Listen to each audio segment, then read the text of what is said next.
नेपालका केही गाउँहरूमा नयाँ धान भित्राइसकेपछि धानलाई उपयोग गर्नुभन्दा अगाडि भगवानलाई चढाउने चलन रहेको छ, जसलाई होम हाल्ने पनि भनिन्छ, जहाँ चामल र घिउ मुछेर अग्निमा चढाइन्छ। र यस होम हाल्नुको पछाडिको कारण के छ भन्दा हामीले अन्न उपयोग गर्नुभन्दा अगाडि भगवानलाई, जसले हामीले अन्नदाता र जन्मदाता भनिन्छ, उहाँलाई चढाइन्छ र मात्र हामीले उपयोग गर्ने चलन रहेको छ। ओम गङ्गेश यमुनेश गोदावरी सरस्वती।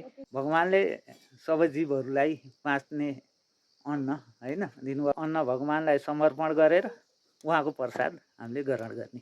धानको होम हाल्ने प्रक्रिया सकेपछि त्यस धानलाई कुटाएर आएको चामलबाट सर्वप्रथम न्वागी खाने चलन पनि रहेको छ र त्यसपछि मात्र त्यस चामलको अरू प्रयोग गर्ने चलन रहेको छ।